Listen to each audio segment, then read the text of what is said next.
पिंपरी चिंचवडमधील फुगेवाडी भागामध्ये एकाच दिवशी 14 जणांचा मृत्यू झाल्याने एकच खळबळ उडाली आहे। या परिसरामध्ये अवैध हातभट्टी आणि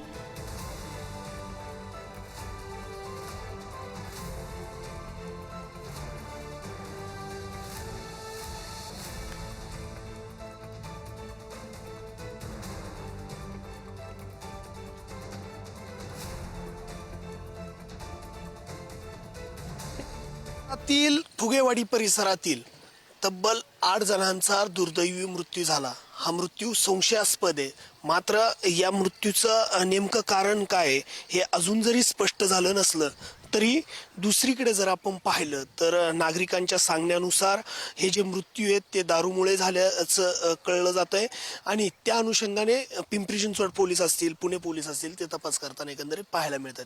मी सध्या फुगेवाडी परिसरात आहे आणि या फुगेवाडी परिसरातील हे समोर जे पत्र्याचं शेड दिसतंय त्याच ठिकाणी दारूचा ठेका सुरू होता आणि याच ठिकाणी अनेक जण दारू प्यायला पोहोचत होते। दारू प्यायला पोहोचल्यानंतर नागरिक त्या ठिकाणी येत होते, दारू पीत होते। अखेर तो ठेका कालपासून बंद झालेला आहे।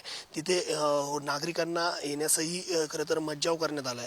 मात्र याआधी ज्यावेळेस मीडिया प्रतिनिधी या परिसरामध्ये पोहोचले त्यावेळेस येथील ज्या महिला आहेत त्या मीडिया प्रतिनिधींच्या अंगावर आल्याची घटना घडली आणि त्या अनुषंगाने जर आपण पाहिलं तर आता पिंपरी चिंचवड पोलिसांनी या परिसरामध्ये गस्त वाढवल्याचं एकंदरीत पाहायला मिळतंय।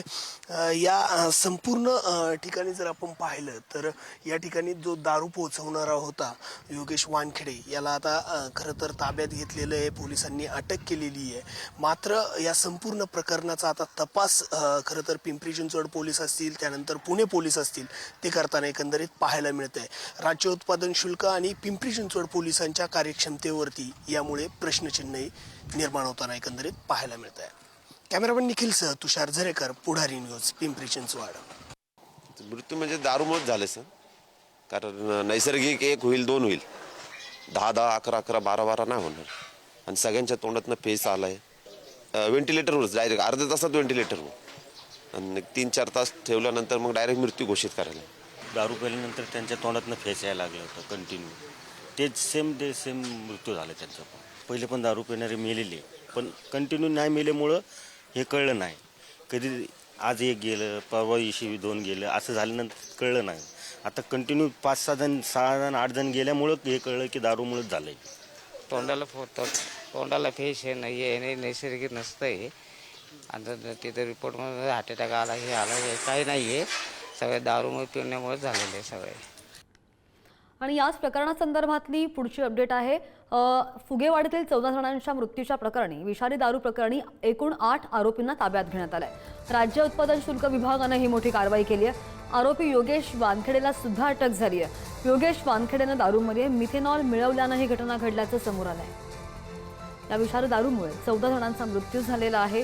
राज्य उत्पादन शुल्क विभागाने ही मोठी कारवाई केली आहे आणि याच प्रकरणी आरोपी कर्नल सिंह विरखा याला सुद्धा अटक झाली आहे। आरोपी कर्नल सिंह विरखा दारू गुत्त्याचा मालक आहे आणि पुणे आरोपी योगेश वानखेडेने दारूमध्ये मिथेनॉल मिळवल्यानं ही घटना घडली आहे। योगेश वानखेडे हा पुण्यातील हडपसर आणि पिंपरी चिंचवड शहरातील फुगेवाडी परिसरामध्ये दारू वितरित करण्याचं काम करत होता। 3 ठिकाणी कारवाई केली असून पुढचा तपास सध्या सुरू आहे। आरोपी कर्नल सिंह विरखा दारू गुत्त्याचा मालक असून त्याला पिंपरी चिंचवड पोलिसांनी सध्या ताब्यात घेतलंय।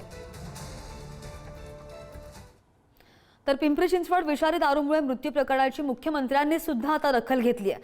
मुख्यमंत्री फडणवीसांकडून कठोर कारवाईचे आदेश या संदर्भात दिले गेलेत। कुणाचीही गय करू नका, कठोर कारवाई करा असे थेट आदेश मुख्यमंत्र्यांनी दिलेत। मुख्यमंत्र्यांचे पुणे, पिंपरी चिंचवड पोलीस आयुक्तांना असे आदेश आहेत।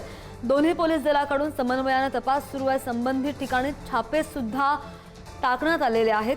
मृत्यूच्या नेमक्या कारणांचा शोध घेण्याचं सध्या काम सुरू आहे। पुणे आणि पिंपरी चिंचवडमधील कथित विषारी दारूमुळे झालेले जे मृत्यू आहेत त्यानंतर मुख्यमंत्री देवेंद्र फडणवीसांनी दोन्ही शहरांच्या पोलीस आयुक्तांना कठोर कारवाईचे आदेश दिलेत। आता थोडे सिरियस आहेत, त्यांना मेडिकल हेल्प देऊन त्यांना वाचवण्याचा प्रयत्न चाललेला आहे। एकूणच घटना ही अत्यंत सिरियस आहे आणि ज्या ठिकाणी हे सगळं तयार झालेलं आहे त्याच्या पाठीमागे कोण कोण आहे हे देखील पोलीस शोधून काढतायत। 8 लोक अटक झाल्यात, अजून काही लोक अटक होऊ शकतात. सर, संपूर्ण ही साखळी जी आहे ती शोधण्याचा प्रयत्न 100% पूर्ण साखळी शोधून आणि त्यांच्यावर अतिशय कडक कारवाई केली जाईल, कारण हा एक प्रकारे ही हत्याच आहे.